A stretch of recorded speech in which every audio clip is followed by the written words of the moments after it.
Hey, and welcome back to A Taste of Manga. Today we're going to be talking about To Your Eternity. This is the newest work by Yoshitoki Oima. If you've heard that name before, she is the mangaka of A Silent Voice, which is an amazing, amazing manga that I can't recommend highly enough, and it also had a pretty good movie adaptation as well. This manga is quite different. Similar in terms of some of like her character designs and sort of like art style, but completely different setting. Whereas the Silent Voice was like your modern day school setting, sort of.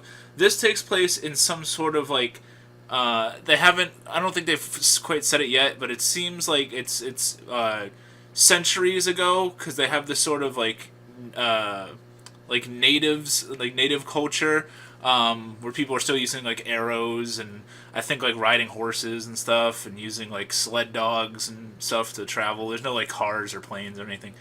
So it seems to take place sometime long ago, and basically at the very beginning of this, this godlike being is you don't get to see it. It just lets this orb go down to earth, and the orb exists on Earth for some time, and it can take the shape of whatever it really wants, but it has to like know it to be able to take its shape.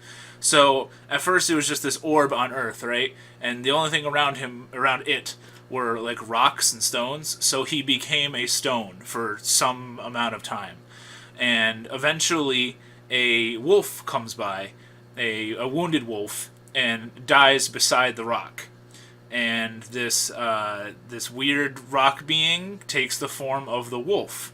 Now he takes the form of the wolf. I keep saying he. I'm gonna keep doing that.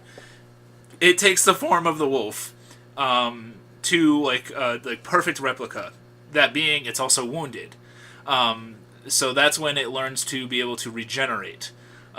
It can die. It can regenerate wounds. Like I said, it can die, and then it depending on like how bad the damage seems to be. There's like different lengths of time that it takes to come back to life if it were to die. But it is evolving and it is getting better and better at doing that. I think it says that like on the being's first death, it took like 6 days to come back to life, and now it only takes by the end of the volume, it takes like a couple hours.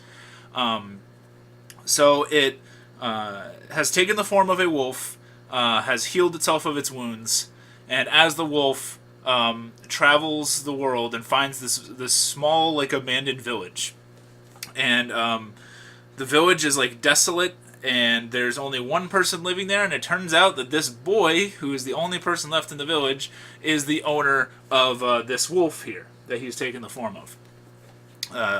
And he just thought that the wolf had gone away, got lost, and he's super happy to have it back. Little does he know that it's not actually his wolf. It's this like demigod being thing. So it doesn't really know how to behave like a dog and stuff like that. It doesn't even know how to eat. It kind of has to learn to do these things.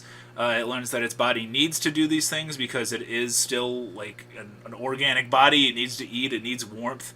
It needs stimuli. And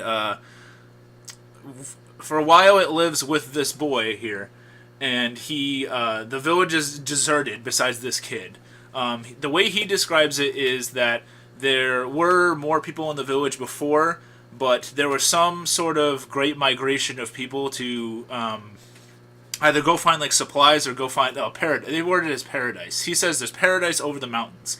So there seemed to be years ago, I believe it was 5 years.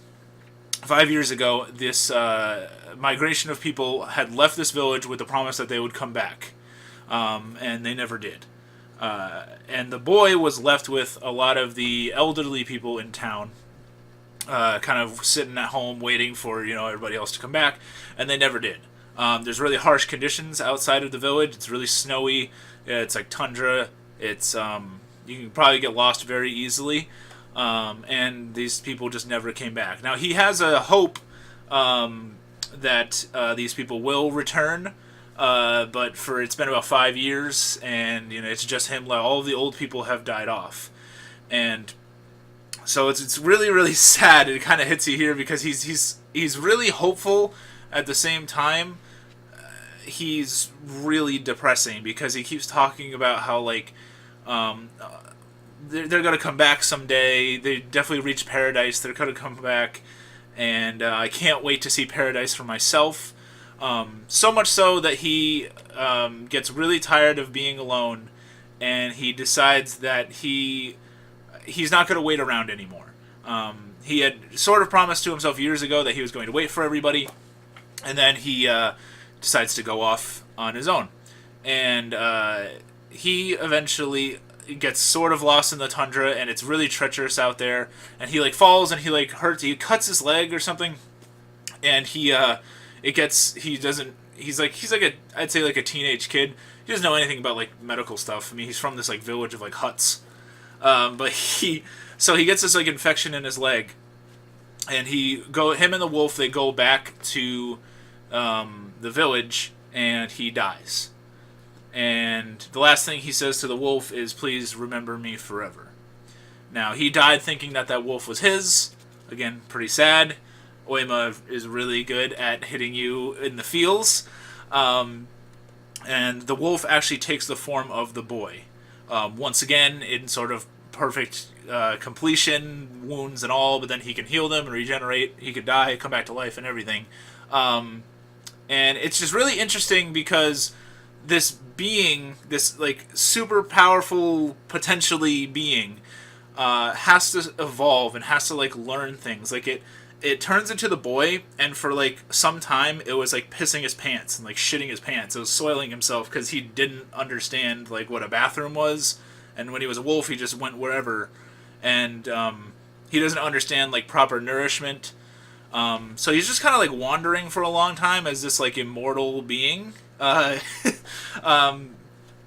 then he stumbles across there are other villages that are seemingly subjugated to weird like rituals and traditions, like offerings to like tributes to gods and so forth. And I don't want to spoil too much of Volume 1, but it's the rest of this first volume at least sort of covers him in the shape of the boy, in the form of the boy, sort of learning more about humanity. And we learn a little bit about the world around him, but not a lot. It's kind of just like a taste. There's still like a lot of questions I have after this first volume, which I'm sure there's like 50 something chapters of this out currently. I'm sure those will be answered in the future. Art wise, it's really really good. Just like A Silent Voice, I really like the character designs. I really like the depiction. I gotta see if I can find a good like picture of him like turning into stuff, because there's cool, yeah. So this looks like really cool when he like first becomes the wolf, or the boy, when he goes from wolf to wolf cop. No, just kidding. But when he goes from wolf to boy, he has this cool like transformation scene, which I feel like is really cool in a manga. Like I like that kind of stuff in like films and stuff, but I haven't really read a lot of manga where somebody like literally just like transforms into something in front of you. And this has a couple scenes of that. The world is very very interesting. I want to know what happened to the people that left that village. Like what's beyond that tundra? What else is there in this world? And what will this demigod learn? And why was he sent here? Like, was he? I don't know if that's one question I don't know if they'll ever answer. But I really want to know where this can go. And if it's anything like A Silent Voice, it's going to be a great ride throughout. I highly recommend that you check out Volume 1 of To Your Eternity. If you guys have read ahead of this, please don't spoil me to anything. And if you've read at least this, let me know down below what you thought of it. And as always, guys, this is Miasma from Gyre Media, signing out.